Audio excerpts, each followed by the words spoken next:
Hi, thanks for joining us today for How to Find Your Next Job Opportunity. My name is Victoria Johnson, and I'm the Customer Marketing Manager here at Upkeep. Before we get started, I'd like to get some housekeeping out of the way. We are recording this session, and you'll receive a link to that recording within the next few days. So feel free to forward that recording on to those that missed today's presentation. And then also, if you have any questions, you can use the Q&A box found on the right-hand side of your screen. So what will we be talking about today? Well, due to the spread of the coronavirus and the downturn in the economy, many from the maintenance industry and other industries have either been furloughed or lost their jobs entirely. So we're going to be talking about how to prepare you for that next job opportunity, resume do's and don'ts, where to find a job, how to apply for that job, and then also how to nail that interview. So without further ado, I'd like to introduce our speakers. Tyler Bloom leads the Talent Acquisition Department here at Upkeep. He's worked for multiple industries in the recruiting realm for almost 10 years and is passionate about building teams and improving company culture. Tyler is a self-proclaimed foodie with Arizona roots who enjoys hiking and long bike rides near the beach. Katie Cannell joined Upkeep as the HR director just over a month ago and is excited to work on people-related programs that will scale along with the Upkeep team. Katie spent the last 8 years building her HR career in hospitality, media, and live entertainment industries. She loves working with people and creating processes, and as a recent Los Angeles transplant from New York City, she's trying to learn how to walk more slowly and wear a color besides black. It is my pleasure to introduce Katie Cannell. Katie? Thanks, Victoria. True to form, I am wearing black. I am so excited to be here today to discuss this topic. We'll start with a quote. Hardships often prepare ordinary people for an extraordinary destiny.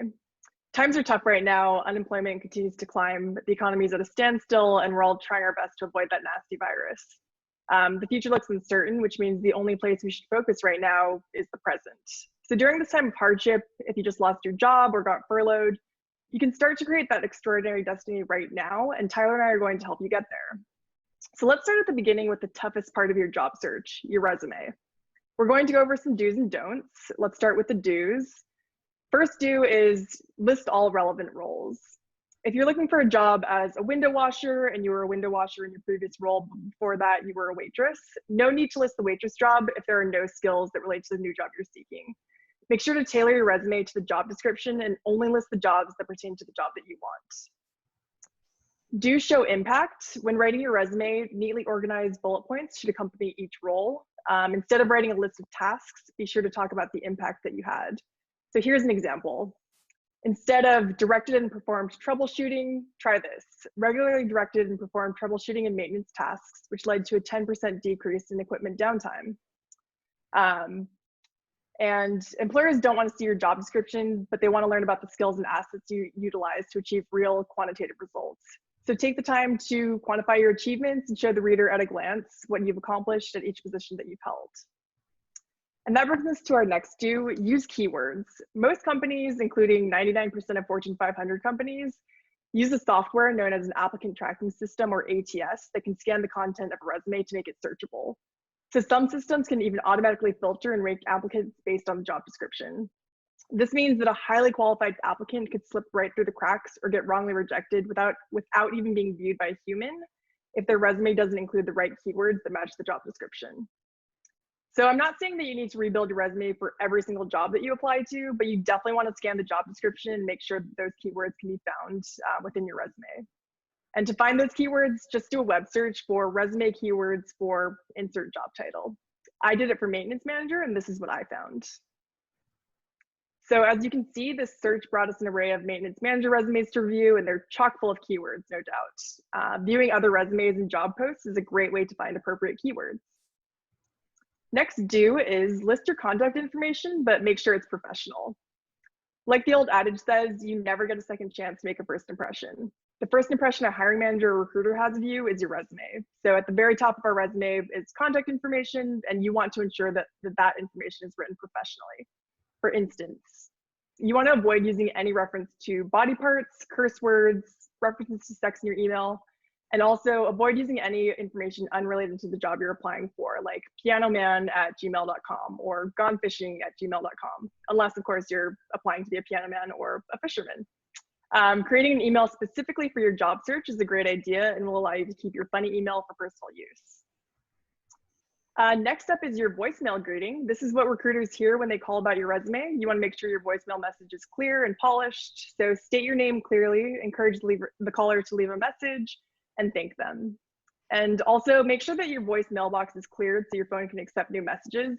I can't tell you how frustrating it is from a recruiter's perspective to find a great job candidate, reach out to them, and then not be able to leave them a message. And then final piece of advice here, be sure to check both your email and voicemail. Employers reach out using both methods. I'd personally recommend checking them every morning and every evening to ensure that you don't miss that call or email. So here's an example of a good voicemail message. Hi, you've reached Katie Cannell. Please leave your message and I'll return your call. Thank you. Always try to sound positive and confident. If you have to, practice a couple times. Next up, resume gaps. Ensure that if there is a gap in your resume, you're prepared to explain why. Whether you took a break to care for a sick relative or get a degree, get some training to better your job prospects, travel, raise a family, or maybe you had a medical procedure. Whatever the reason is, make sure that you have a story because you'll very likely be asked about it. Up next, spelling and grammar. Always check your resume for spelling and grammar errors before sending a final version. A resume with proper grammar and no spelling errors is essential in a competitive job market. And of the many reasons that cause recruiters and hiring managers to shoot down resumes, carelessness with spelling, grammar, and choice of words rank very close to the top. The length of your resume is really important. You'll want to trim your resume down to a single page if possible without removing any important experience. According to topresume.com, if you've been in the workforce for a number of years, you're entitled to a maximum of 2 full pages of resume real estate.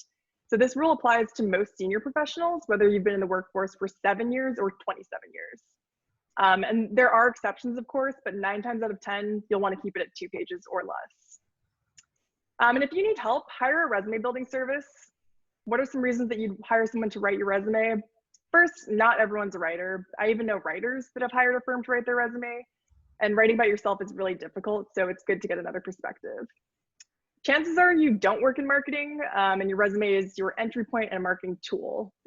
So it's what stands between whether an employer will call you for an interview or put you in the no pile. It also saves time. For an investment of less than a week's pay, you can cut months off of your job search. And it'll pass the quick glance test, meaning an employer taking a quick look at your resume should be able to immediately grasp what you want to do and have a sense of the value that you can contribute to their organization. If your resume can't convey that information at a glance, consider hiring a professional to sharpen its focus. So let's move on to the don'ts. Don't include information that's not relevant to the role. According to thebalancecareer.com, here are some things that you can leave off of your resume. You want to avoid statements in your objective or summary that point to what you want to gain from the job. Your focus should really be on what you can provide to the employer. Your goal is to sell the hiring manager on picking you for an interview. Next, avoid starting phrases with I. Start your statements with skill, action, or accomplishment words like analyzed, created, or reduced to engage the reader instead of nouns or pronouns. Even though your resume is about you, it's more specifically about showing the hiring manager that you're qualified for the job. Avoid including irrelevant experiences, especially from the distant past. Every statement on your resume should lead the employer to the conclusion that you have the right qualifications for that job, and your goal is for the recruiter to spend their time on the most significant relevant experiences. And the same holds true for skills. Be sure that the skills you include are current and relevant to the job. Otherwise, just leave them off your resume. Avoid empty or flowery language like exquisite, outstanding, or interesting. Every phrase in your resume should point to a specific skill or accomplishment. Otherwise, it's just a distraction. So stick to the facts and keep your tone simple and focused. Avoid including personal information like height, weight, birth date, age, sex, religion, political affiliation, place of birth. Employers should not be making employment decisions based on these factors, and they may resent the fact that you're attempting them to do so. So keep your resume focused on the facts. The exception is if you're writing a curriculum vitae for a country where the practice is to include personal information. Avoid including hobbies or interests that don't point to desirable workplace skills or bear any relevance to the job. Candidates, especially experienced individuals, should have more compelling information to share in the limited space of the resume. So instead, consider a resume skills section with your skills that are most closely related to that job. Avoid weak assertions about academic achievements like GPAs below 3.0 or mentions making the dean's list for only a semester or two. Don't bring academic achievement to the recruiter's attention unless it's an area of strength. There's no point trying to impress a hiring manager with something that's not impressive. Avoid including a photograph unless you're applying for a modeling or acting job. Employers don't want to be drawn into allegations of discrimination. Provide the URL of your LinkedIn profile if you think your professional photo adds to your application. Avoid including reasons for leaving your previous employers. This can seem like you're making excuses. There's no need to justify your career moves, and you don't have an obligation to disclose this information. The information isn't relevant to why you should be hired for the job for which you're applying. And avoid including names and contact information of former supervisors on the resume. Furnish a separate list of your references when requested. Give those individuals a heads up when they might be contacted by an employer so they're prepared. And finally, avoid space fillers like references available upon request. They take up precious space and can cause you to leave off more relevant information. Again, you'll furnish references if they're requested at a later point. You don't need to advertise that fact. And don't use crazy colors or difficult to read fonts. This is a big one. Recruiters have to go through hundreds, if not thousands of resumes for each job. So don't be in a situation where they're eliminating you right off the bat because yours is too hard to read. In the example shown here, there are way too many colors, too many pages for experience because she's a recent college graduate, too many fonts, and it's just really hard to read. So here's some formatting advice from Indeed.com.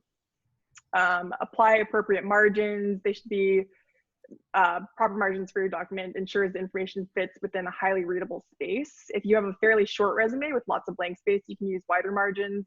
If you do decide to adjust your margins, just make sure to keep them below 1.5 inches.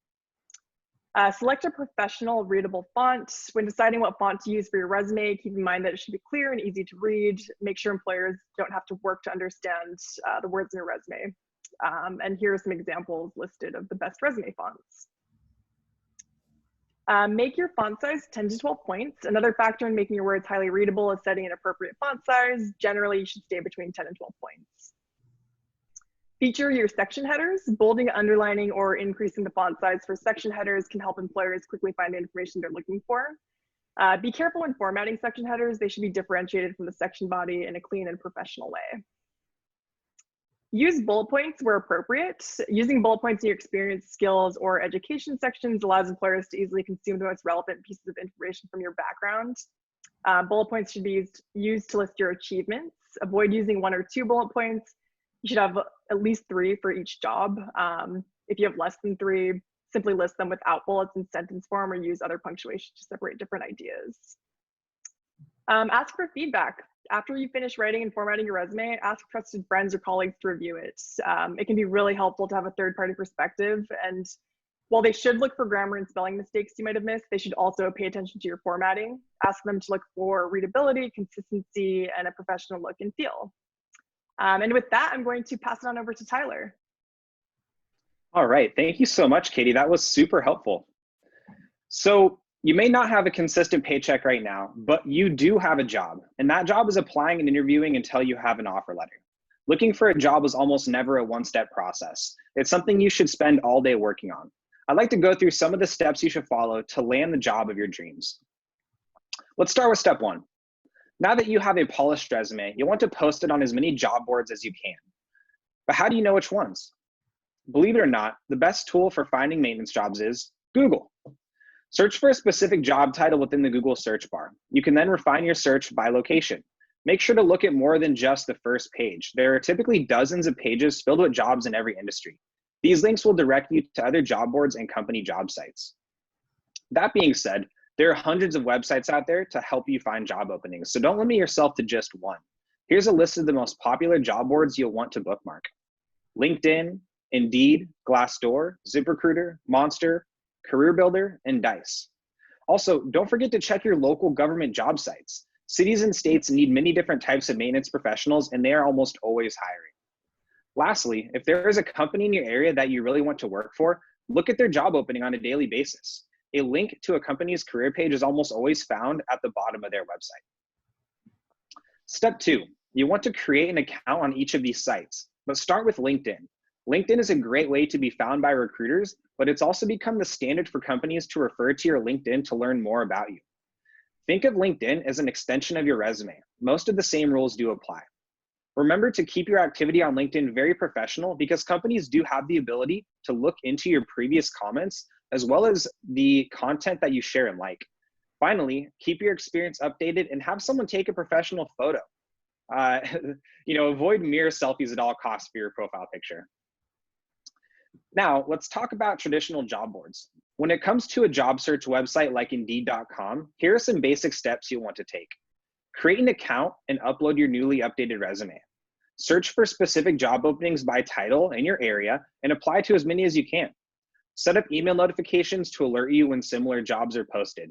These alerts will ensure that you are one of the first people to apply when new job openings are posted. Okay, so now all of your hard work is paid off and you finally heard back from a company you've applied for. But now, what should you do to prepare? Whether it's a brief phone screen or a formal face-to-face meeting, the more you know about the company and the interviewer, the better chances you have of moving on to the next round. So do your research. You should be able to speak to every aspect of the job description. It's also a great idea to look into the company website, memorize their mission statement, and learn a little bit more about their founder or history. Look up the person you're interviewing with. They are probably on LinkedIn. If you know someone that works there or has worked there, ask if they have any insight or advice. Try to find news articles or social media posts so you have something to talk about when the interviewer asks you, why do you want to work here? Your goal is to find out what they do, what motivates them, and more importantly, how you can help them become even more successful. Next, you'll want to prepare an elevator pitch. Your elevator pitch should answer the following questions: who you are, what you've done, and what you want from this meeting. This will come in especially handy if your first point of contact is a busy recruiter who may only have 10 to 15 minutes to talk. This is also the best way to approach people at a job fair. So start by simply introducing yourself. Whether it's casually at an event or formally within an interview, start off with a brief introduction. Give your full name, smile, extend your hand for a handshake, and add a simple greeting like, "It's nice to meet you." Next, provide a summary of what you've done. This is where you'll give a brief summary of your background. You should include the most recent relevant information like your education, work experience, and any key specialties or strengths. If you're not sure what to include, try writing down everything that comes to mind. Then review and remove everything that's not absolutely relevant to your audience. Consider this as an overview of the most important highlights of your resume. Once you've gotten it down to just a few main points, organize them in a way that makes sense to your story. It's important to read your interviewer. In some cases, they'll prefer to ask questions right away as opposed to hearing your entire story. Finally, finish with a call to action. You should try to end your elevator pitch by asking if there's anything in particular they want to learn more about. If they like your pitch, there's a good chance they'll have some questions for you. So make sure to give them an opportunity to talk. Just like your initial pitch, keep your answers relevant and stay on topic. Most questions only require 2 to 3 sentences to be answered thoroughly. If an interviewer wants more information, they will ask for it. At the end of the meeting, make sure to let them know you are still very interested in moving forward and don't be afraid to ask what the next step might be. Here's an example of a good elevator pitch. "Hi, my name is Tyler. It's really good to meet you. Thank you so much for meeting with me. After graduating with my bachelor's degree in business administration, I've spent the last 3 years building professional experience as an executive recruiter. I've successfully managed end-to-end event coordination and have generated a strong professional network for my colleagues. I was excited to learn about this opportunity in the sports management space. I've always been passionate about the way sports can bring communities together, and I would love the opportunity to bring my project management and leadership opportunities to this position."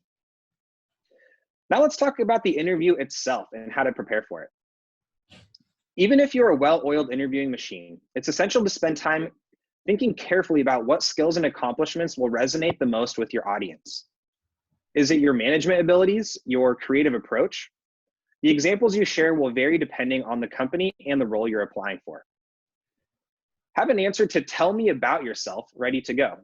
Interviewers always ask this, and you want to be sure to nail this first part of the interview. Also, don't be thrown off by the classic, "what's your biggest weakness?" One foolproof method: think of something you do struggle with but are working on improving. For example, maybe you've been strong at public speaking, but over the past few years, you've taken on leadership roles and volunteered to run meetings to help you become more comfortable when addressing a crowd. You can easily find lists of common interview questions online, but don't over-prepare by writing out your entire answer. Instead, jot down a few notes or bullet points and keep them on hand for the interview. You'll ensure you cover these bases without sounding like an actor reading from a script. Don't forget about the numbers. Finding some numbers, percentages, increases your quotas you can use when talking about your responsibilities and accomplishments, really sweetens the deal and helps a hiring manager understand why you are so awesome. For example, if you help to decrease asset downtime by 15% in your first 6 months in your last role, this is something you must find an opportunity to talk about. Be humble, but also don't be afraid to highlight your accomplishments. It's very likely you'll get asked why you're addressed in this particular role or company. And to be brutally honest, if you can't answer why you're interested in this company or this role, you probably shouldn't be interviewing in the first place. So to make sure that you can, consider why you're interested in the function and identify a couple of key factors that make it a great fit for you and how it aligns with what motivates you. For example, I enjoy working in the medical equipment manufacturing space because I get fulfillment knowing the products we are making are going to help improve and even save lives. Don't just think about how you'll answer certain questions. Practice looking in the mirror and answering them out loud. This prep work will help you clarify your thoughts and make you much more comfortable during the interview. Do as many mock interviews as you possibly can with a friend or family member. You'll be much better at answering what skills will you bring to this department if you've practiced it a couple dozen times. Prepare a few smart questions for the end. Make sure they're thoughtful ones that show you've been paying attention and have done your homework. Example, what do you see being the most challenging part of this job? Or where do you see the company going in 5 to 10 years? And also, a very important one, ask your interviewer, what is your favorite part about working here? Giving them a chance to elaborate on what they like about the company can end up being very valuable and a fun way to wrap up this part of the interview. At the end of the meeting, don't forget to thank your interviewer for the opportunity and let them know you're still very interested in the job. This is also a great opportunity to ask for a business card so you can follow up later. Lastly, ensure you have at least 3 professional references ready to provide if asked. These should be people you've worked with recently, at least one being a previous direct supervisor. All right, it's go time. Let's do some role playing. So there are usually 3 steps to the interview process. 1, the initial phone screen. 2, the on-site interview. And 3, your follow-up. First, we'll role play a bad interview. Katie, would you mind giving me a hand here? Sure. So I am going to ask you a question and you'll answer it, I guess, in a bad way and in a good way. And then we'll talk about, why each answer is good or bad. So Tyler, tell me about a time when you worked as a part of a team to accomplish a goal. Yeah, so in my last role, I was part of a group of 5 operations people. And we had a project we needed to complete. 2 of the people just really didn't know what they were doing. So I ended up having to do pretty much like the job of 3 people. It actually wasn't a great experience. I was just super stressed out. Ended up just having like a really bad relationship, even with my manager after that, because we ended up just like not getting it done on time. So we got it done, but we probably could have done better. And that's kind of the only example that comes to mind. Okay, now let's reset and we'll do a good example. So tell me about a time when you worked as a part of a team to accomplish a goal. Yeah, definitely. So in my last role, I was on a team of 5. We were asked to complete a project within 5 business days. This was definitely a very challenging project because 2 of these 5 team members I was working with were actually brand new. So they didn't know a ton about their role or about the systems we use within the company. So I felt like this was a chance to really step up into a leadership position myself and help to train these individuals on how to do their role and how to help out in this project. So overall, it was actually a great experience. We completed the project within 4 days as opposed to the 5 days we had to complete it. And I could tell that management was really excited that we got it all done in a timely manner. Awesome. So in the questions that we're kind of going over here, this is a behavioral based interview question. So, the recruiter is really looking for an answer to a hypothetical situation that could come up in the role that you're interviewing for. So when they ask you how you work successfully as part of a team, they're really looking for you to highlight how collaborative you are, make sure that you play well with others at work. So Tyler, what did you do wrong in the bad answer? Yeah, so in the bad answer, I think from the start, it was just a very negative response, right?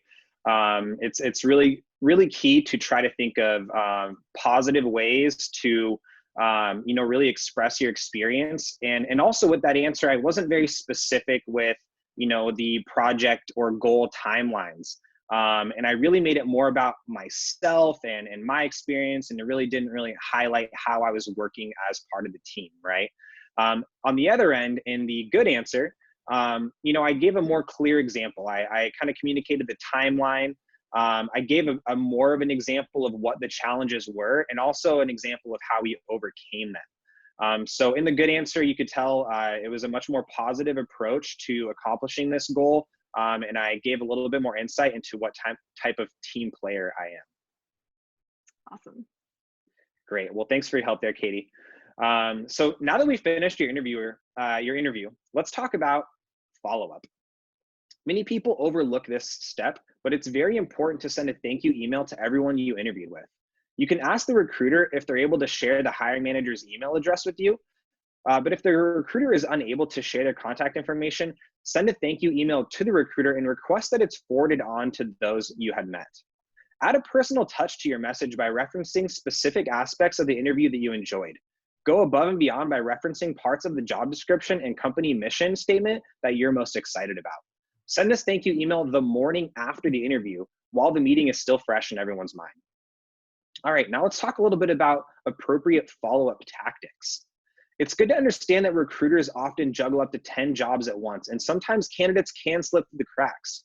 Try not to take it personally if there is a delay in communication.